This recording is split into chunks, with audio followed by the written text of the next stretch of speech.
நிரந்தர வேலை வேண்டியும், ஆல்பின் அலோஷியஸ் அக்ஸீலியா கிறிஸ்டின் இவர்கள் கல்லூரி டிஆர்பியில் செலக்ட் ஆகி வேலை கிடைக்க வேண்டும் என்றும், ஷீபா கிறிஸ்டி இவருக்கு நல்ல உடல்நலம் வேண்டும் என்றும், ஜோயல் திவானி அக்ஷயா ஜெய்ஸ்ரா இவர்களுக்கு பக்தியும் ஞானமும் கீழ்ப்படிதலும் கிடைக்க வேண்டும் என்றும் உடல் உள்ள நலனுக்காகவும், ஜான் செல்வி ஜஸ்டின் மரிய ஜென்சின் இந்த குழந்தைகள் நல்ல முறையில் படிக்கவும், செல்விக்கு நல்ல உடல்நலம் வேண்டும் என்றும்,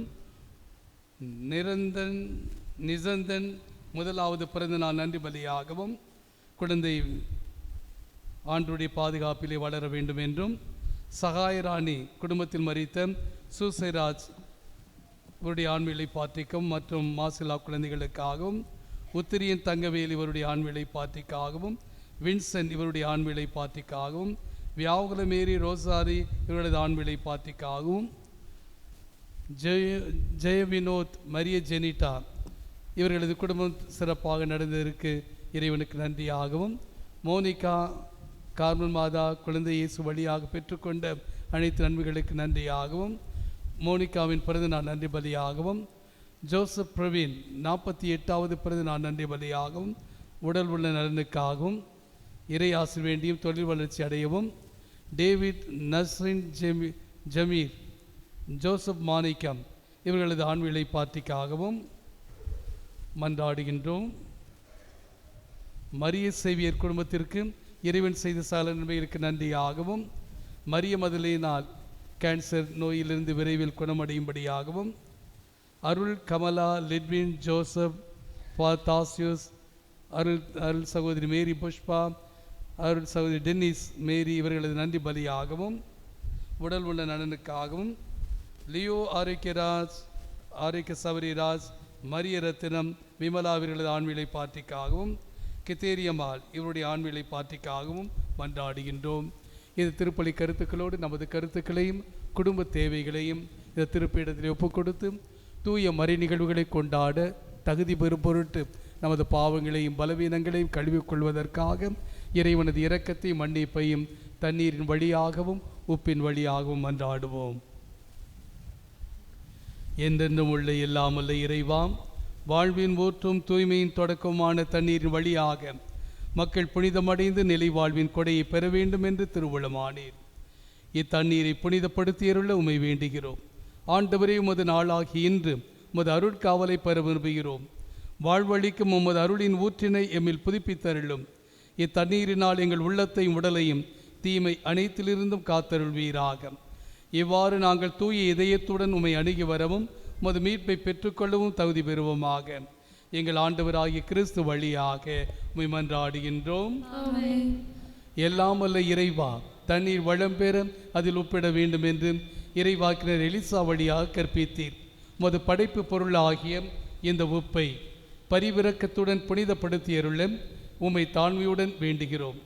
ஆண்டவரே, உப்பு கலந்த தண்ணீர் தெளிக்கப்படும் இடமெல்லாம் தீயோனின் தாக்குதல் அனைத்தும் தோல்வியுறச் செய்வீராக. உம் தூய ஆவியார் உடனிருந்து எங்களை இடையராது காத்தருள்வாராக. எங்கள் ஆண்டவராகிய கிறிஸ்து வழியாக உம்மை மன்றாடுகின்றோம். ஆமென்.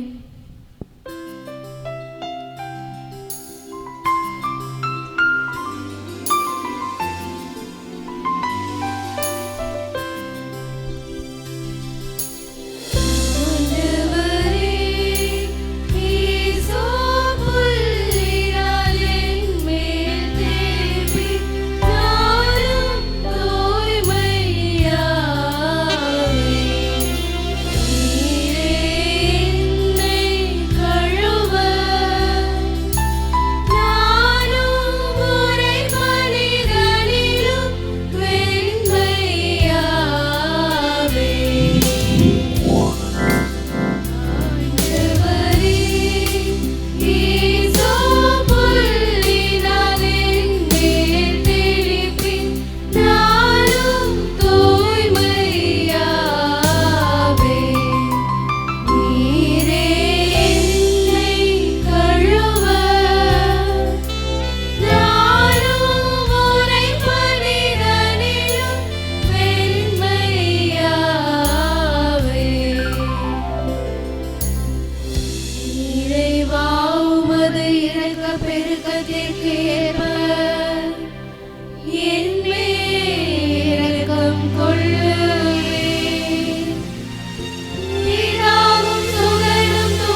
எல்லாம் வல்ல இறைவன் நம் பாவங்களிலிருந்து நம்மை தூய்மைப்படுத்துவாராக.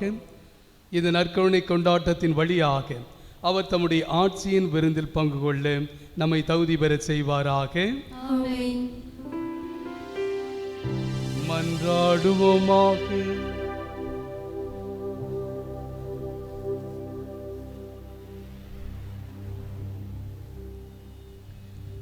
ஆண்டவரே எங்கள் இறைவா, உம் திருமகன் உலகை அன்பு செய்து சாவுக்கு தம்மையே கையளித்தார். உமது உதவியால் அதே அன்பில் நாங்கள் விரைந்து முன்னேறி சென்று உயிர்ப்பின் மாட்சிமையும் மகிமையும் இவ்வுலகில் எங்களது வாழ்க்கையிலும் குடும்பத்திலும் அனுபவித்து உம்மை நோக்கிய பயணத்தில் எங்களை அழைத்து செல்வீராக. உமோடு தூய ஆவியாரின் ஒன்றிப்பில் இறைவனாய் என்றென்றும் வாழ்ந்து ஆட்சி செய்கின்ற அவர் வழியாக உம்மை மன்றாடுகிறோ.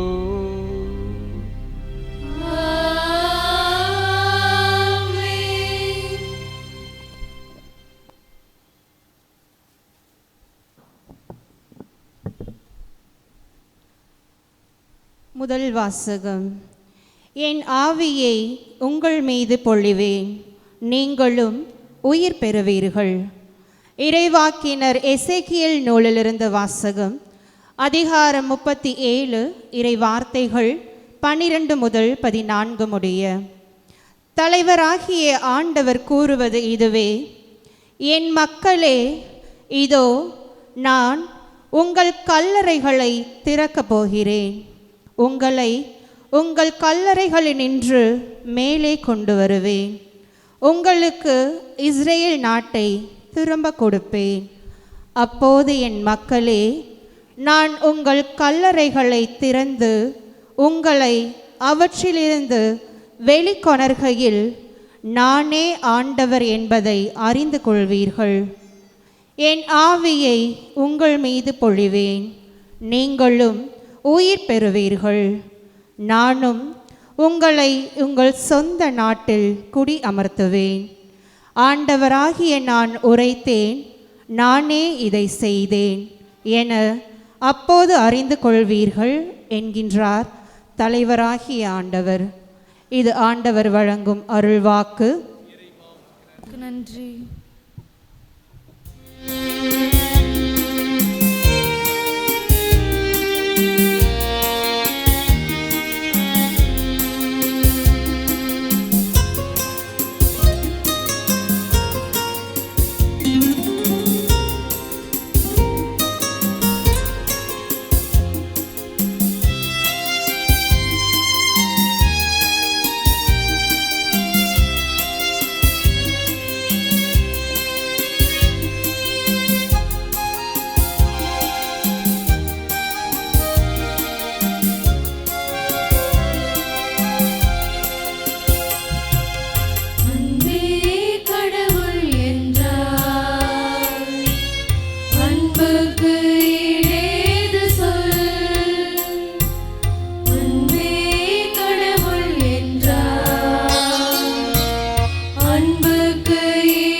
இரண்டாம் வாசகம்.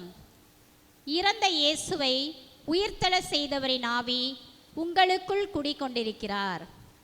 திருத்தூதர் பவுல் ரோமையருக்கு எழுதிய திருமுகத்திலிருந்து வாசகம். அதிகாரம் 8, இறைவசனங்கள் 8 தொடங்கி 11 முடிய. சகோதரர் சகோதரிகளே, ஊனியல்புக்கு ஏற்ப வாழ்வோர் கடவுளுக்கு உகர்ந்தவர்களாய் இருக்க முடியாது. ஆனால் கடவுளின் ஆவி உங்களுள் குடிக்கொண்டிருந்தால் நீங்கள் ஊனியல்பை கொண்டிராமல் ஆவிக்குரிய இயல்பை கொண்டிருப்பீர்கள். கிறிஸ்துவின் ஆவியை கொண்டிராதோ அவருக்கு உரியோர் அல்ல.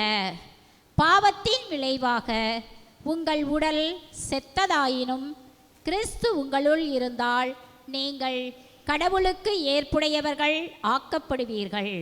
அதன் பயனாக தூய ஆவி உங்களுள் உயிராயிருக்கும். மேலும் இறந்த இயேசுவை உயிர்த்தெழ செய்தவரின் ஆவி உங்களுள் குடிக்கொண்டிருந்தால் கிறிஸ்துவை உயிர்த்தெழ செய்த அவரே உங்களுள் குடிக்கொண்டிருக்கும் தம் ஆவியினாலே சாவுக்குரிய உங்கள் உடல்களையும் உயிர் பெற செய்வார். இது ஆண்டவர் வழங்கும் அருள்வாக்கு. உமக்கு நன்றி.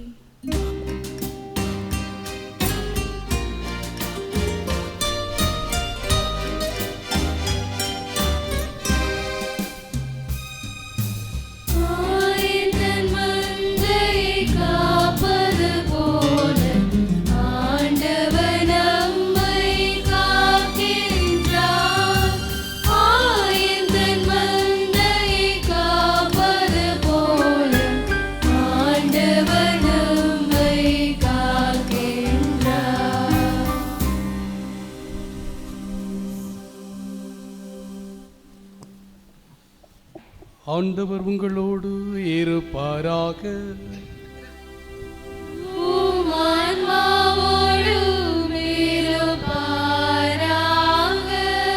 யோவான் எழுதிய நற்செய்தியிலிருந்து வாசகம்.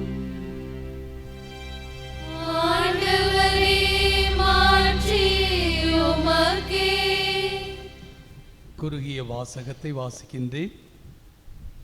லாசரின் சகோதரிகள் இயேசுவிடம் ஆள் அனுப்பி, ஆண்டவரே, உன் நண்பர் நோயுற்றிருக்கிறான் என்று தெரிவித்தார்கள்.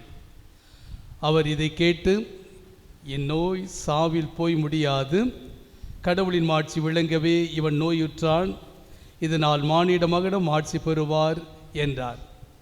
மார்த்தாவிடமும் அவருடைய சகோதரியான மரியாவிடமும் லாசரிடமும் இயேசு அன்பு கொண்டிருந்தார். லாசர் நோயுற்றிருந்ததை கேள்விப்பட்ட பிறகு தாம் இருந்த இடத்தில் இன்னும் இரண்டு நாள் அவர் தங்கியிருந்தார். பின்னர் தம் சீடரிடம், மீண்டும் யூதேயாவுக்கு போவோம் வாருங்கள் என்று கூறினார். இயேசு அங்கு வந்தபோதும் லாசரை கல்லறையில் வைத்து ஏற்கனவே 4 நாள் ஆகியிருந்தது. இயேசு வந்து கொண்டிருக்கிறார் என்று கேள்விப்பட்டதும் மார்த்தா அவரை எதிர்கொண்டு சென்றார். மரியா வீட்டில் இருந்து விட்டார். மார்த்தா இயேசுவை நோக்கி, ஆண்டவரே, நீர் இங்கே இருந்திருந்தால் என் சகோதரன் இறந்திருக்க மாட்டான். இப்போது கூட நீர் கடவுளிடம் கேட்பதையெல்லாம் அவர் உமக்கு கொடுப்பார் என்பது எனக்கு தெரியும் என்றார். இயேசு அவரிடம், உன் சகோதரன் உயிர்த்தெழுவான் என்றார். மார்த்தா அவரிடம், இறுதி நாள் உயிர்த்தெழுதலின் போது அவனும் உயிர்த்தெழுவான் என்பது எனக்கு தெரியும் என்றார். இயேசு அவரிடம், உயிர்த்தெழுதலும் வாழ்வும் நானே. என்னிடம் நம்பிக்கை கொள்பவர் இறப்பினும் வாழ்வார். உயிரோடு இருக்கும்போது என்னிடம் நம்பிக்கை கொள்ளும் எவரும் என்றுமே சாக மாட்டார். இதை நீ நம்புகிறாயா என்று கேட்டார். மார்த்தா அவரிடம், ஆம் ஆண்டவரே, நீரே மெஸ்ஸியா, நீரே இறைமகன், நீரே உலகிற்கு வர இருந்தவர் என நம்புகிறேன் என்றார். இயேசு உள்ளம் குமுறி கலங்கி, அவனை எங்கே வைத்தீர்கள் என்று கேட்டார். அவர்கள் அவரிடம், ஆண்டவரே, வந்து பாரும் என்றார்கள். அப்போது இயேசு கண்ணீர் விட்டு அழுதார். அதை கண்ட யூதர்கள், பாருங்கள், லாசர் மேல் இவருக்கு எத்துணை அன்பு என்று பேசிக்கொண்டார்கள். ஆனால் அவர்களோடு சிலர், பார்வையற்றவருக்கு பார்வை அளித்த இவரை சாகாமல் இருக்க செய்ய இயலவில்லையா என்று கேட்டனர். இயேசு மீண்டும் உள்ளம் குமுறியவராய் கல்லறைக்கு அருகில் சென்றார். அது ஒரு குகை. அதை ஒரு கல் மூடி இருந்தது. கல்லை அகற்றிவிடுங்கள் என்றார். இயேசு இறந்து போனவரின் சகோதரியான மார்த்தா அவரிடம், ஆண்டவரே, 4 நாள் ஆயிற்று, நாற்றமடிக்குமே என்றார். இயேசு அவரிடம், நீ நம்பினால் கடவுளின் மாட்சியை காண்பாய் என நான் உன்னிடம் கூறவில்லையா என்று கேட்டார். அப்போது அவர்கள் கல்லை அகற்றினார்கள். இயேசு அண்ணாந்து பார்த்து, தந்தையே, நீர் என் வேண்டுதலுக்கு செவி சாய்த்ததற்காக உமக்கு நன்றி கூறுகிறேன். நீர் எப்போதும் என் வேண்டுதலுக்கு செவி சாய்க்கிறீர் என்பது எனக்கு தெரியும். எனினும் நீரே என்னை அனுப்பினீர் என்று சூழ்ந்து நிற்கும் இக்கூட்டம் நம்பும் பொருட்டே இப்படி சொன்னேன் என்று கூறினார். இவ்வாறு சொன்னபின் இயேசு உரத்த குரலில், லாசரே, வெளியே வா என்று கூப்பிட்டார். இறந்தவர் உயிரோடு வெளியே வந்தார். அவருடைய கால்களும் கைகளும் துணியால் கட்டப்பட்டிருந்தன. முகத்தில் துணி சுட்டப்பட்டிருந்தது. கட்டுகளை அவிழ்த்து அவனை போக விடுங்கள் என்று இயேசு அவர்களிடம் கூறினார். மரியாவிடம் வந்திருந்த யூதர் பலர் இயேசு செய்ததைக் கண்டு அவரை நம்பினர். ஆண்டவரின் அருள்வாக்கு.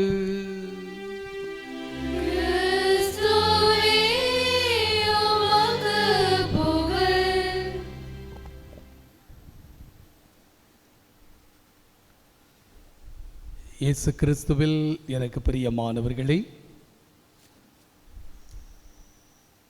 வாழ்வு நிரந்தரமா, சாவு நிரந்தரமா என்ன கேள்வி முன்னாடி ஒரு தடவை கேட்டிருக்கிறேன். இருந்தாலும் கூட இன்றைய நற்செய்தி வாசகத்திற்கு ஒத்த ஒரு கேள்வியாக இருக்கின்றது. வாழ்வு நிரந்தரமா, சாவு நிரந்தரமா?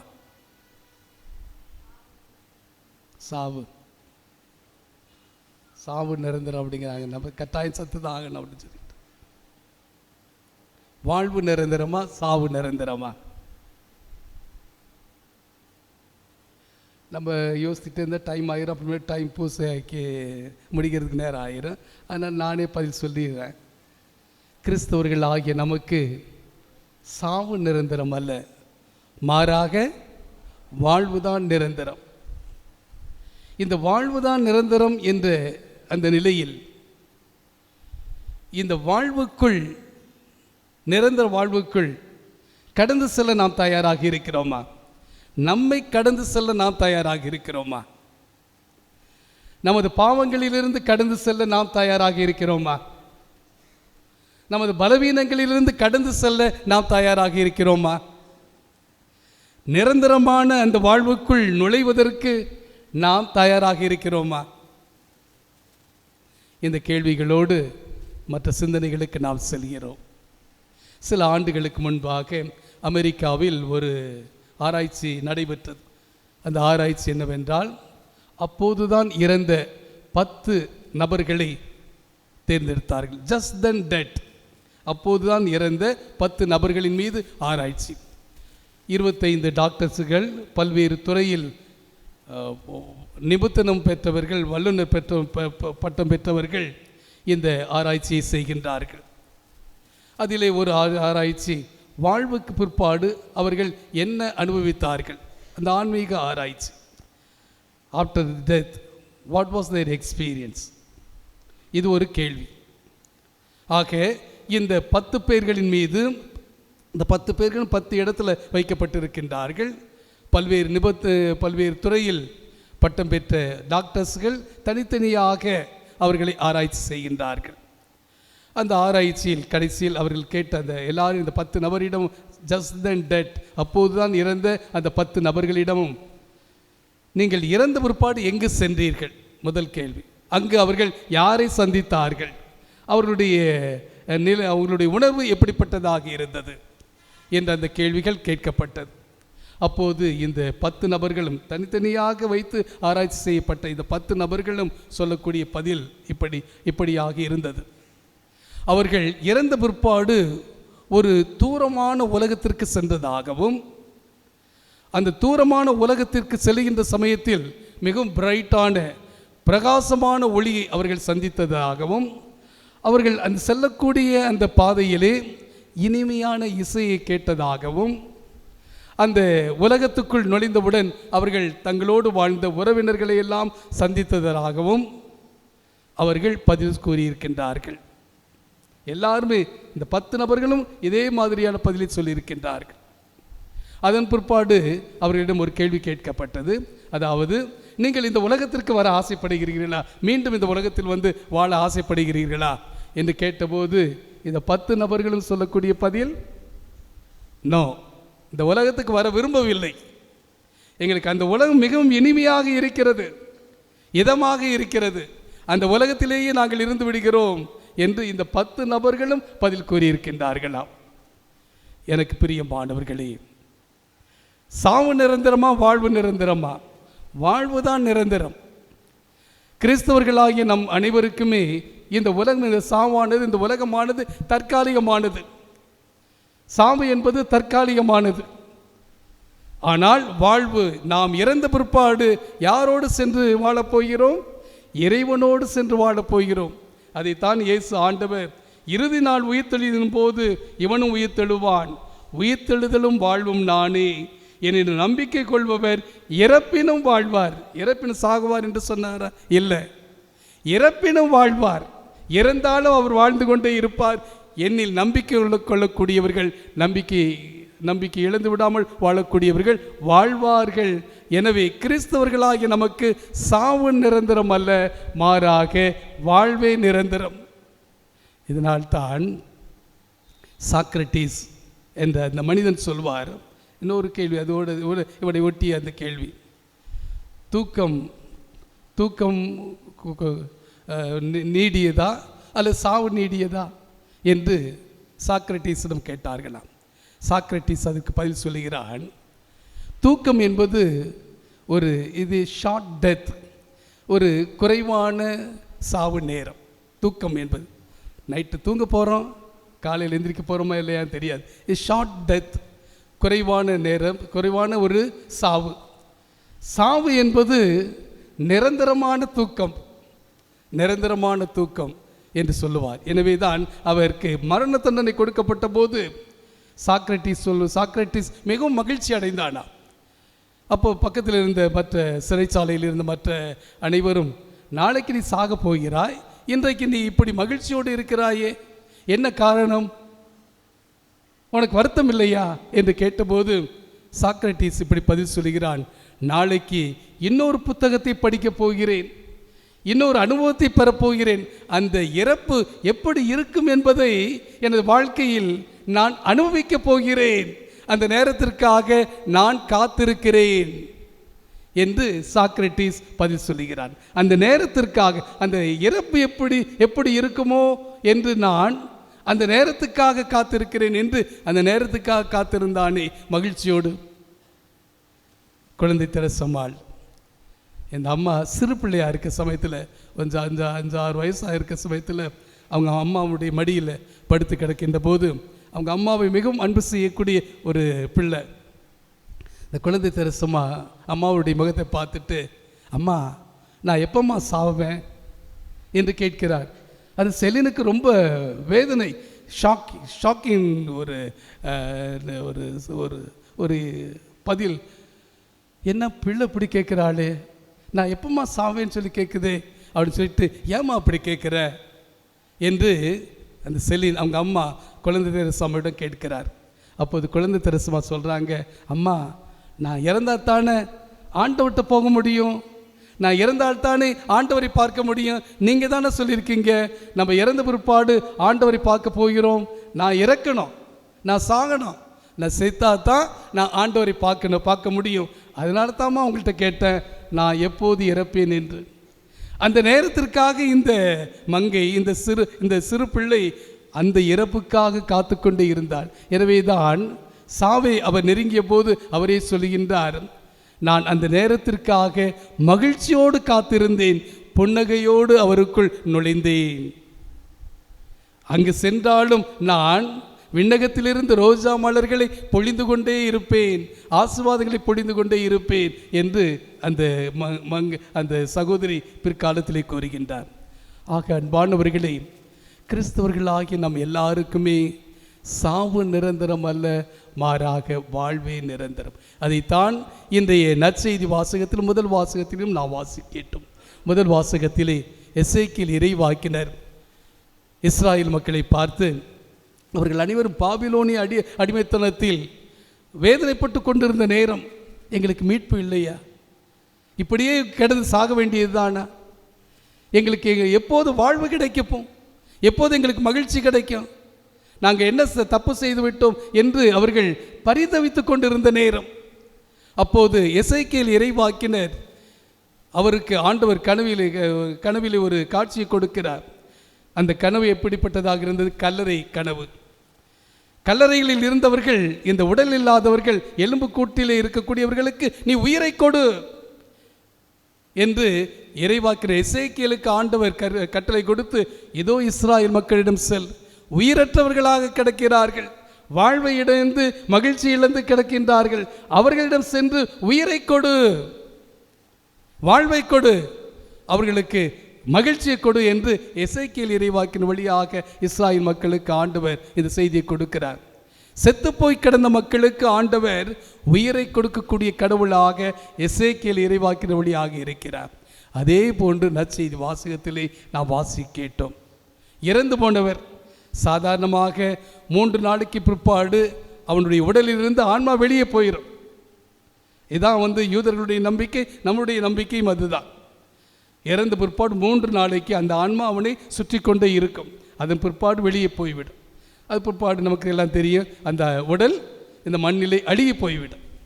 ஆக லாசர் இறந்து 4வது நாள் அவரை சந்திப்பதற்காக பெத்தானியாவுக்கு செல்கிறார். அங்கே சென்றபோது அந்த சகோதரிகள் என்ன கேட்கின்றார்கள்? மாத்தா அவரிடம் என்ன கேட்கிறார்? ஆண்டவரே, நீங்கள் எங்களை அன்பு செய்தீங்க, நீங்கள் எங்கள் கூட இருந்திருந்தா என் சகோதரன் இறந்திருக்க மாட்டான்.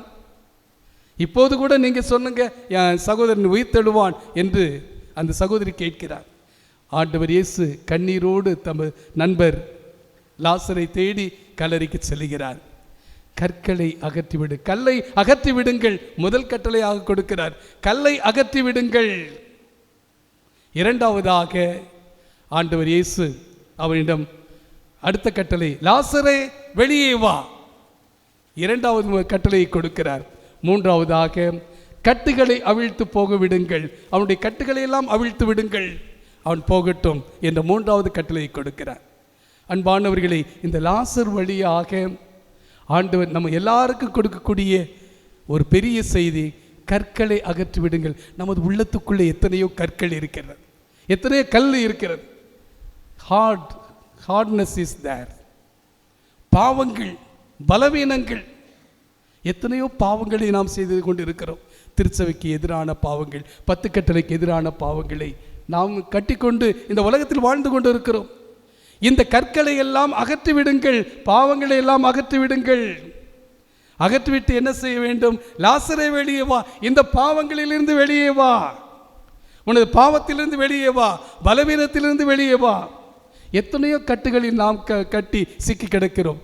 கோபம், ஆத்திரம், சுயநலம் அல்லது மொபைல் ஃபோன். நான் இன்றைக்கு இந்த தண்ணி மந்திரிச்சு போகிற சமயத்தில் 2 பேர் மொபைல் உட்காந்து பார்த்துக்கிட்டு இருக்கிறாங்க. மந்திரிக்கிறது கூட தெரியாமல் மொபைலை பார்த்துக்கிட்டு இருக்கிறாங்க. மொபைலுக்கு நாம் கட்டுப்பட்டு அடிமைகளாக கிடைக்கிறோம். ஆசீர்வாதத்தை வாங்க வந்திருக்கக்கூடிய நாம் இந்த மொபைலுக்கு கட்டுப்பட்டவர்களாக அடிமைகளாக கிடைக்கின்றோமே. ஆசீர்வாதத்தை தானே வாங்க வந்தோம். ஆனால் இங்கே யார் கட்டுப்பட்டவர்களாக இருக்கிறோம்? மொபைலுக்கு.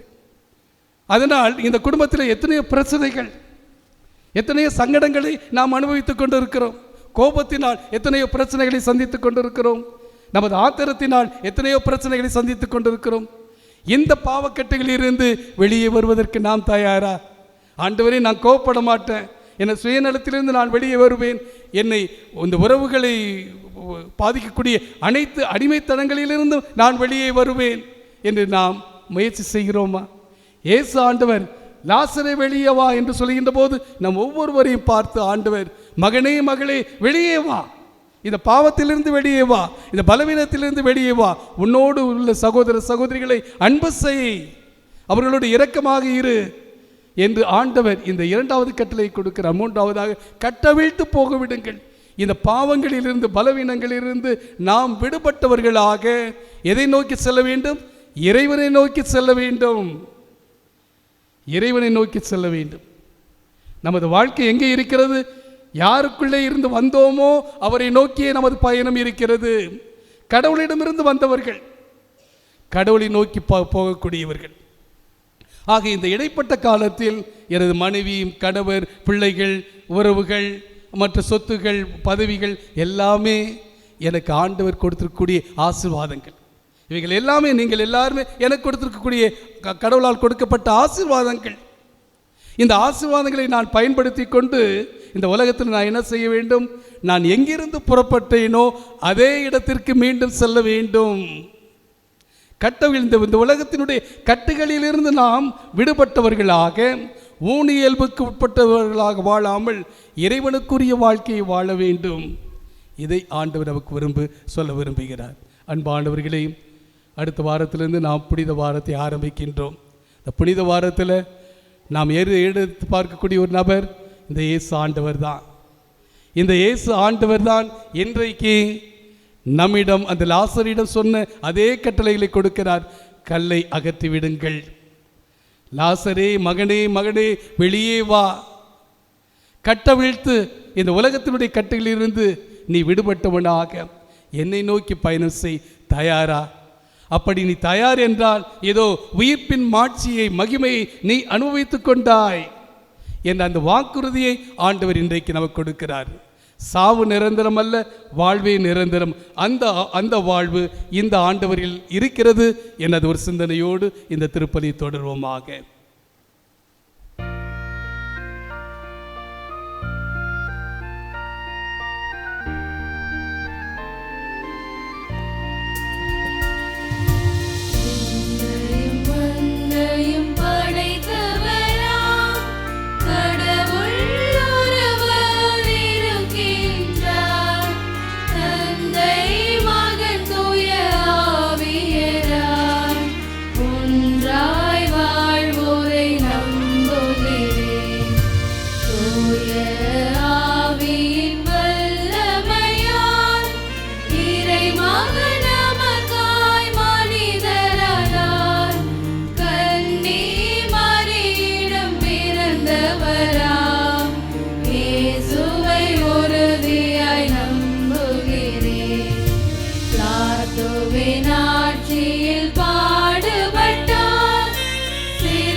அன்பானவர்களே, இதோ இந்த ஆலயத்தில் நம்பிக்கையோடும் விசுவாசத்தோடும் கூடி நின்று ஆண்டவரிடம் நம்பியை ஒப்பு கொடுத்து நம்முடைய மன்றாட்டுகளை அவரிடம் ஒப்பு கொடுத்து ஆண்டவருடைய அருள் வரங்களை பெற வந்திருக்கிறோம். அவருடைய இந்த இரக்கத்தின் மீது நம்பிக்கை கொண்டவர்களாக நம்மை, நமது குடும்பத்தை அவருடைய கரங்களில் ஒப்பு கொடுத்து மன்றாடுவோமாக. திரு அவைக்காக என்னிடம் நம்பிக்கை கொள்ளும் எவரும் என்றுமே சாக மாட்டார் என்ற கிறிஸ்துவின் வாக்குறுதியை திரு அவை உலகெங்கும் பறைசாற்றிடவும் எமது திருத்தந்தை பிரான்சிஸ், ஆயர்கள், குருக்கள் மற்றும் துறவியர் அனைவரும் விசுவாசம், எதிர்நோக்கு மற்றும் அன்பில் நிலைத்திருந்து இறைமக்களை நிறைவாழ்வை நோக்கி வழிநடத்திட தேவையான அருளை பொழிய வேண்டும் என்று இறைவா உம்மை மன்றாடுகிறோம். ஆண்டவரே, எங்கள் மன்றாட்டை கேட்டருளும். உலகிற்காக போர்கள், வன்முறை மற்றும் பிரிவினைவாதத்தினால் இருளில் தவிக்கும் இவ்வுலகிற்கு நீர் ஒளியாக இருந்திட வேண்டுமென்று வேண்டுகிறோம். நாட்டை ஆளும் தலைவர்கள் அறவழியில் நின்றிடவும், நடைபெறவிருக்கும் தேர்தல்களில் மக்கள் நலம் பேணும் சமய சார்பற்ற நல்ல ஆட்சிகள் அமைந்திடவும், உலகெங்கும் அமைதி நிலவிடவும் வேண்டுமென்று இறைவா உம்மை மன்றாடுகிறோம். ஆண்டவரே, எங்கள் மன்றாட்டை கேட்டருளும். மாணவர்களுக்காக என் ஆவியை உன் மீது பொழிவேன், நீங்களும் உயிர் பெறுவீர்கள் என்ற வாக்குறுதிக்கேற்ப பொது தேர்வுகளையும் ஆண்டு தேர்வுகளையும் எழுதி கொண்டிருக்கும் மாணவ செல்வங்கள் தூய ஆவியின் ஞானத்தால் நிரப்பப்படவும், அவர்கள் பயமின்றி தேர்வுகளை எதிர்கொண்டு சிறந்த வெற்றியை பெற்றிட வேண்டும் என்று இறைவா உம்மை மன்றாடுகிறோம். ஆண்டவரே, எங்கள் மன்றாட்டை கேட்டருளும். நோயுற்றோர் மற்றும் துன்புறுவோருக்காக நீ நம்பினால் கடவுளின் மாட்சியை காண்பாய் என்று லாசரை உயிர்ப்பித்த இறைவா, நோயினாலும் மனக்கவலையினாலும் தவிக்கும் மக்கள் உம் வல்லமையால் குணமடையவும், துயரங்கள் நீங்கி உமது மாட்சி அவர்கள் வாழ்வில் கண்டிடவும், இறுதி நாளில் உம்மோடு உயிர்ப்போம் என்று நம்பிக்கையில் வளரவும் அருள் தர வேண்டுமென்று இறைவா உம்மை மன்றாடுகின்றோம். ஆண்டவரே, எங்கள் மன்றாட்டை கேட்டருளும். நமது தனிப்பட்ட தேவைகளுக்காக, குடும்ப நலனுக்காக மௌனமாக மன்றாடுவோம்.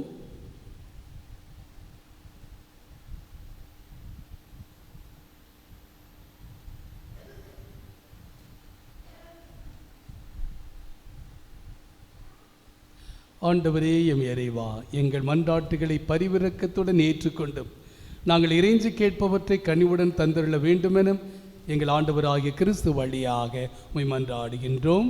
ஆமென்.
அன்பானவர்களே, என்னுடையதும் உங்களுடையதுமான இப்பலி எல்லாம் வல்ல தந்தையாகிய இறைவனுக்கு ஏற்றதாகும்படி மன்றாடுங்கள். ஆண்டவர் தம் திருப்பெயரின் புகழ்ச்சிக்காகவும் ஆட்சிக்காகவும் நமது நன்மைக்காகவும் புனித திரு அவை அனைத்து நலன்களுக்காகவும் உமது கையிலிருப்பதை ஏற்றுக்கொள்வாராக. எல்லாம் வல்லவரே, கிறிஸ்துவ நம்பிக்கையின் படிப்பினையால் நீர் நிரப்பியுள்ள உம் அடியார்களுக்கும் எங்களுக்கு செவிசாய் தருளும். இப்பலியின் பயனாக நாங்கள் தூய்மைப்படுத்தப்பட்டு இந்த உலகத்தை கடந்த நிலையில் உம்மை நோக்கி பயணம் செய்ய வரம் அருள்வீராக. எங்கள் ஆண்டவராகிய கிறிஸ்து வழியாக உம்மை மன்றாடுகிறோம்.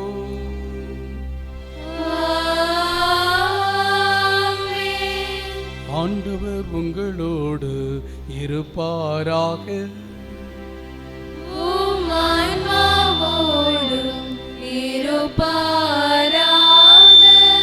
இதை எங்களை மேலே எழுப்புங்கள்.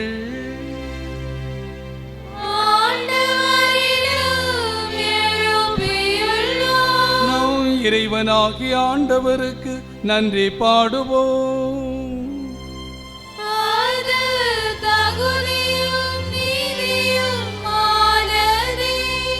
ஆண்டவரே, தூயவரான தந்தையே, என்றும் உள்ள இல்லாமல்ல இறைவா, எங்கள் ஆண்டவராகிய கிறிஸ்து வழியாக எந்நாளும் எவ்விடத்திலும் நாங்கள் உமக்கு நன்றி செலுத்துவது மெய்யாகவே தகுதியும் நீதியும் ஆகும். எங்கள் கடமையும் மீட்புக்குரிய செயலும் ஆகும். ஏனெனில் மெய்யான மனிதராகிய அவர் தம் நண்பர் லாசருக்காக கண்ணீர் விட்டு அழுதார். என்றும் உள்ள கடவுளாகிய அவர் லாசரை கல்லறையிலிருந்து உயிர் பெற்றெழச் செய்தார். அவரை மனித இனத்தின் மேல் இரக்கம் கொண்டு தூயமறை நிகழ்வுகளால் எங்களை புதுப்பிக்க புதிய வாழ்வுக்கு அழைத்து சென்றார். அவர் வழியாக மாண்புக்குரிய உம்மை வானதூதர்களின் அணிகள் வழிபடுகின்றன. உம் திருமுன் எக்காலத்து மக்களிக்கின்றன. அவர்களோடு எங்கள் குரலையும் சேர்த்து கொள்ளுமாறும் நாங்கள் உம்மை தாழ்மையுடன் இறைஞ்சி புகழ்ந்து பாடுவதாவது:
ஆண்டவரே, நீர் மெய்யாகவே தூயவர்.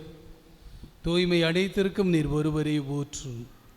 ஆகவே உம்முடைய ஆவியை பொழிந்து இக்காணிக்கைகளை தூய்மைப்படுத்த உம்மை தாழ்மையோடு வேண்டுகிறோம். இவ்வாறு எங்கள் ஆண்டவராகிய இயேசு கிறிஸ்துவின் உடலும் இரத்தமுமாக எங்களுக்கு இவை மாறுவனவாக.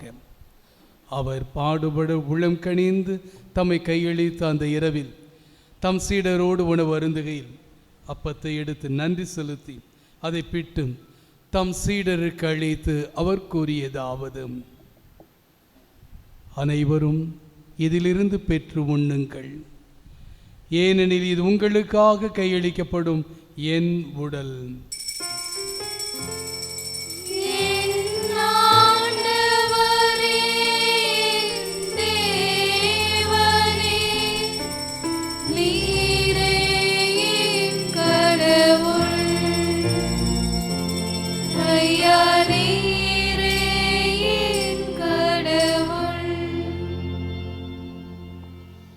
அவ்வண்ணமே இரவு விருந்தை அருந்திய பின் கிண்ணத்தையும் எடுத்து மீண்டும் இறைவனுக்கு நன்றி கூறி தம் சீடருக்கு அளித்து அவர் கூறியதாவது: அனைவரும் இதிலிருந்து பெற்று பருகுங்கள்.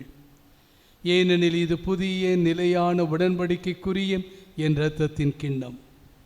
இது பாவ மன்னிப்புக்கென்றும் உங்களுக்காகவும் பலருக்காகவும் சிந்தப்படும். இதை என் நினைவாக செய்யுங்கள்.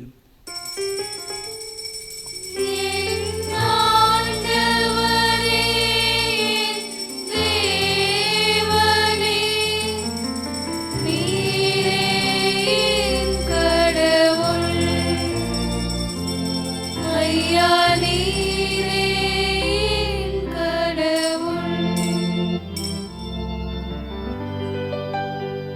நம்பிக்கையின் மறைபொருள். ஆண்டவரே, நீர் வருமளவும் உமது இறப்பினை அறிக்கையிடுகின்றோம். உமது உயிர்ப்பினையும் எடுத்துரைக்கின்றோம். ஆகவே ஆண்டவரே, நாங்கள் கிறிஸ்துவின் இறப்பினையும் உயிர்ப்பினையும் நினைவு கூர்ந்து வாழ்வதரும் அப்பத்தையும் மீட்பளிக்கும் கிண்ணத்தையும் உமக்கு ஒப்புக் கொடுக்கின்றோம். உம் திருமுன் நின்று உமக்கு ஊழியம் புரிய தகுந்தவர்கள் என எங்களை எல்லாரையும் ஏற்றுக்கொண்டீர். அதற்காக உமக்கு நன்றி செலுத்துகின்றோம். மேலும் கிறிஸ்துவின் உடலிலும் இரத்தத்திலும் பங்கு கொள்ளும் எங்களை தூய ஆவியார் ஒன்று சேர்க்க வேண்டும் என உம்மை தாழ்மையோடு வேண்டுகிறோம். ஆண்டவரே, உலகெங்கும் பரவி இருக்கும் அது திரு அவையை நினைவு கூர்ந்தருளும். சிறப்பாக எங்களது திருத்தந்தை லியோ, எங்களது ஆயர் சகாயராஜ், ஏனைய ஆயர்கள், திருப்பணியாளர்கள், துறவியர்கள், பொதுநிலையினர் அனைவருக்காகவும் இந்த திருப்பலி ஒப்புக் கொடுத்து கொண்டிருக்கும் எங்கள் ஒவ்வொருவருக்காகவும், எங்கள் ஒவ்வொருடைய குடும்பத்திற்காகவும், எங்களுடைய ஜெப உதவி வேண்டி இருக்கக்கூடிய அனைவருக்காகவும் மன்றாடுகிறோம். இதோ இயேசு ஆண்டவர் லாசரை உயிர்ப்பித்தவர் இது திருப்பிடத்தில் எழுந்தள்ளியிருக்கிறார். லாசரை உற்று நோக்கி அதே ஆண்டவர் நம் ஒவ்வொருவரையும் இந்த நேரத்தில் உற்று நோக்கி கொண்டிருக்கிறார், பார்த்து கொண்டிருக்கிறார். நம் ஒவ்வொருவருடைய இதயத்துக்குள்ளும் ஆண்டவர் வர ஆசைப்படுகிறார். ஆண்டவருடைய கரங்களில் நம்மை நமது குடும்பத்தையும் ஒப்புக் கொடுப்போம். நமது பலவீனங்களோடு பாவத்தோடு ஆண்டவருடைய கரங்களில் ஒப்புக் கொடுத்து, ஆண்டவரே, என்னுடைய சுயநலத்திலிருந்தும் ஆணவத்திலிருந்தும் பெருமையிலிருந்தும் நான் விடுபட ஆசைப்படுகிறேன். ஆண்டவரே,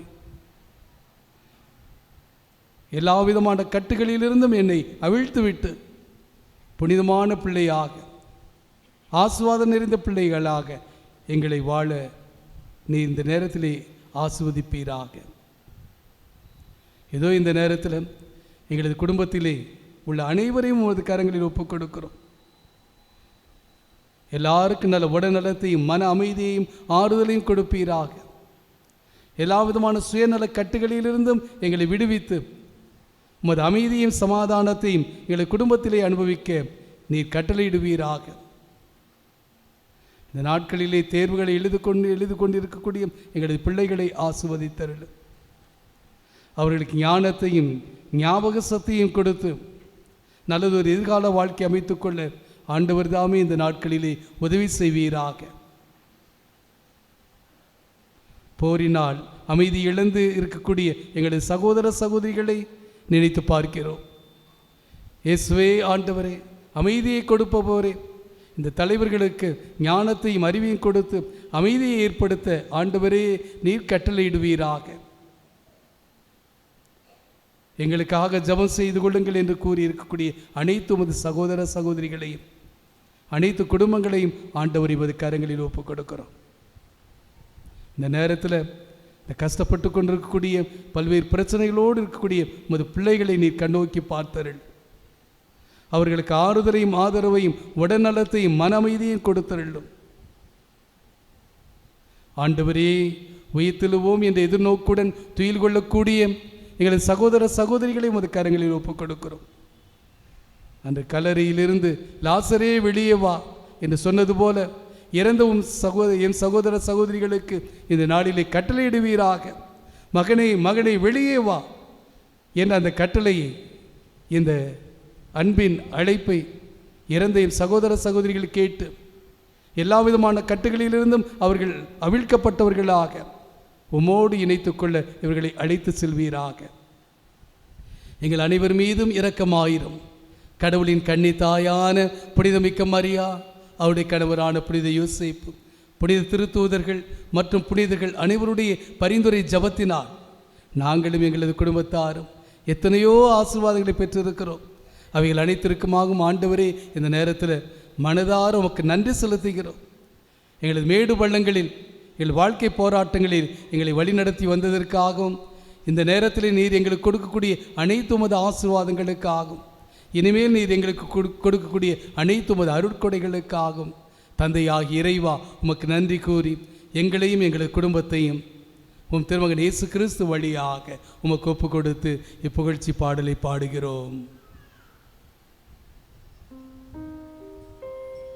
இவர் வழியாக இவரோடு இவரில் எல்லாம் வல்ல இறைவனாகிய தந்தையே, தூய ஆவியாரின் ஒன்றிப்பில் எல்லா புகழும் மாட்சியும் என்றென்றும் உமக்கு உரியதே.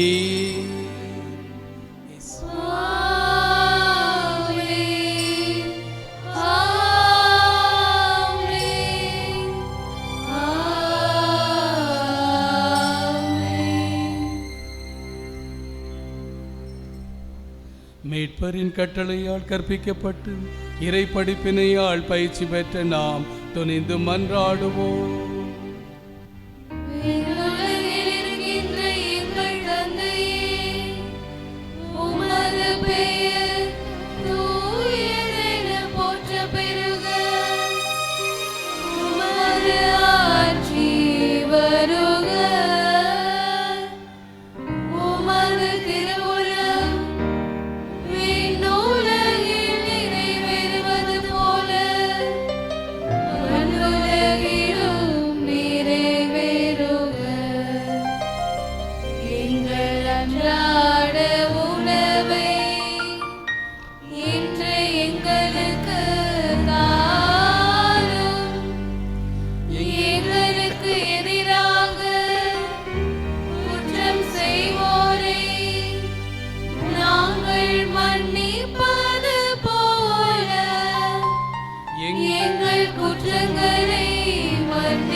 ஆண்டவரே, தீமை அனைத்திலிருந்தும் எங்களை விடுவித்து எங்கள் வாழ்நாளில் அமைதியை கனிவுடன் அருள உம்மை மன்றாடுகிறோம். உமது இரக்கத்தின் உதவியால் நாங்கள் பாவத்திலிருந்து எப்போதும் விடுதலை பெற்று யாதொரு கலக்கமும் இன்றி நலமாயிருப்போமாக. நாங்கள் எதிர்நோக்கி இருக்கும் பேரின்பத்துக்காகவும் எம் மீட்பராகிய இயேசு கிறிஸ்துவின் வருகைக்காகவும் காத்திருக்கின்றோம். ஆண்டவரே இயேசு கிறிஸ்துவே, அமைதியை உங்களுக்கு விட்டு செல்கிறேன், என் அமைதியையே உங்களுக்கு அளிக்கிறேன் என்று உமது திருத்தூதர்களுக்கு மொழிந்தீரே.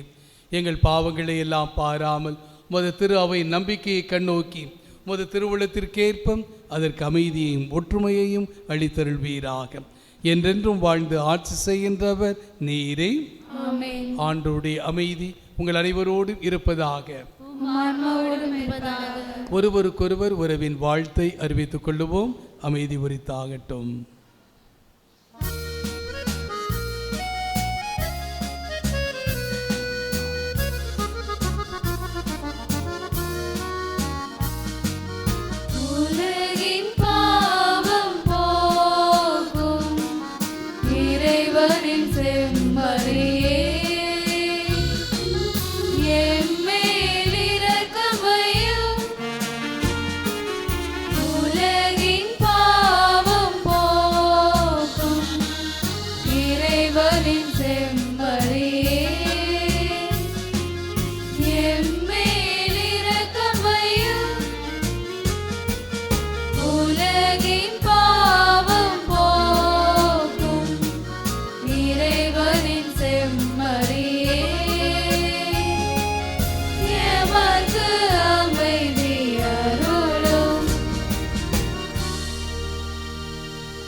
இதோ இயேசு ஆண்டவர், இறைவனின் திருமகன், உலகின் பாவங்களை போக்கின்றவர், இந்த உலகத்தை கடந்த நிலையில் அவரோடு இணைந்து கொள்ள அழைப்பு விடுக்கின்றவர். இவருடைய விருந்துக்கு அழைக்கப்பட்ட நாம் அனைவரும் பேறு பெற்றோர்.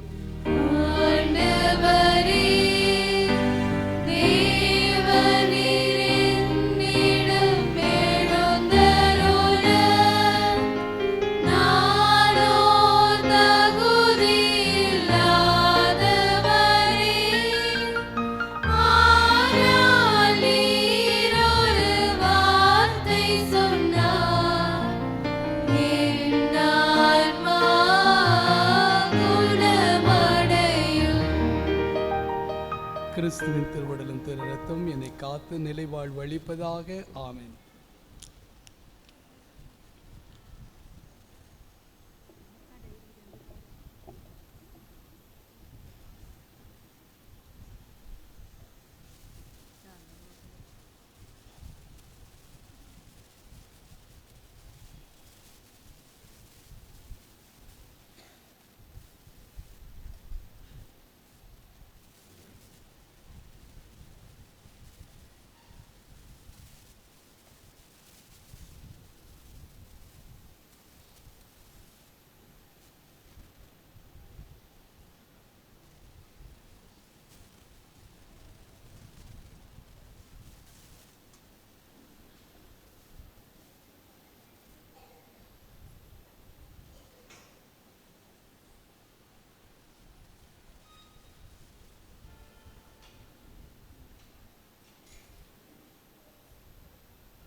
அன்பிற்குரிய சகோதர சகோதரிகளே, அற்புத குழந்தை இயேசுவின் அன்பு பக்தர்களே, இன்று தவக்காலத்தினுடைய 5வது ஞாயிறை நாம் சிறப்பித்திருக்கின்றோம். வருகின்ற வெள்ளிக்கிழமை மாலை 3 மணிக்கு சிலுவை பாதையும் அதனைத் தொடர்ந்து நற்கருணை ஆசீர்வாதம் நடைபெறும் என்பதை தெரிவித்துக் கொள்கின்றோம். அடுத்த வாரம் ஞாயிற்றுக்கிழமை குருத்து ஞாயிறு என்பதால் அன்றைய நாளிலே காலை 6 மணிக்கு எமது கார்மேல் குழந்தை திருத்தலத்தின் வளாகத்தில் திருப்பலியும், திருப்பலியினுடைய முடிவில் குருத்தோலை மந்திரிக்கப்பட்டு பவனியாக சென்று அடைக்கல மாதா பங்கில் 2வது திருப்பலி நடைபெறும். அன்றைய நாளிலே 11 மணி திருப்பலி நடைபெறாது. ஏப்ரல் 1ஆம் தேதி புதன்கிழமை பௌர்ணமி முழு இரவு ஜெப வழிபாடானது நடைபெறும். புனித வார நிகழ்வுகள் நம்முடைய திருத்தலத்திலே நடைபெறாது. எனவே அனைவரும் அவர்களுடைய பங்குகளுக்கு சென்று இந்த புனித வார நிகழ்வுகளை கொண்டாடுமாறு உங்களை அன்போடு வேண்டிக் கொள்கின்றோம். 5ஆம் தேதி ஏப்ரல் மாதம் 5ஆம் தேதி ஞாயிற்றுக்கிழமை 11 மணி உயிர்ப்பு பெருவிழா திருப்பலியானது நம்முடைய திருத்தலத்திலே நடைபெறும் என்பதை தெரிவித்துக் கொள்கின்றோம். அன்பிற்குரியவர்களே, தஞ்சாவூர் புனித அடைக்கல மாதா ஆலயத்தில் இரத்த தானம் மற்றும் இலவச மருத்துவ முகாம் நடைபெற இருக்கின்றன. நடைபெறக்கூடிய நாள் 29/3/2006 ஞாயிற்றுக்கிழமை காலை 9 மணி முதல் மதியம் 2 மணி வரை இந்த முகாமை துவங்கி வைத்து இறை ஆசிரியை வழங்கக்கூடியவர் தஞ்சை ஆயர் மேதகு முனைவர் டி. சகாயராஜ் அவர்கள். எனவே பங்கு தந்தை அவர்கள் இந்த ஏற்பாடுகளை செய்திருக்கின்றார்கள். நண்பர்களே, அன்பர்களே, வாருங்கள், குருத்து ஞாயிறு நாளில் ஒன்றிணைந்து இரத்த தானம் கொடுத்து உயிர்களை காப்போம். அனைவரும் எழுந்து நிற்போம். ஆண்டவருக்கு நன்றி கூறுவோம்.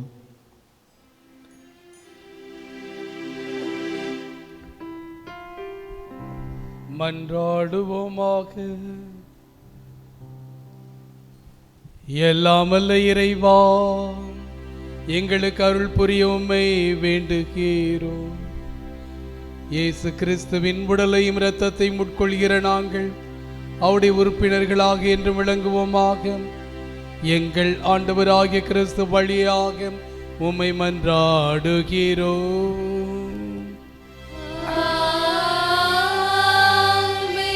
ஆண்டவர் உங்களோடு இருப்பாராக.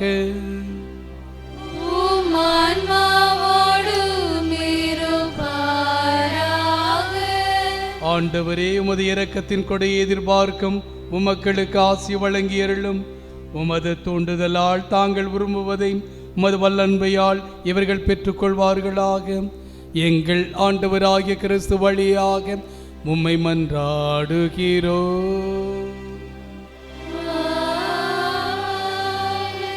எல்லாம் வல்ல இறைவன் தந்தை, மகன், தூய ஆவியார் உங்கள் அனைவரையும் ஆசீர்வதிப்பாராக.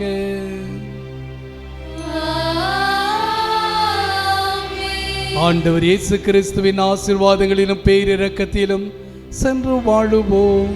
வாழ்க்கை பலி தொடரட்டும்.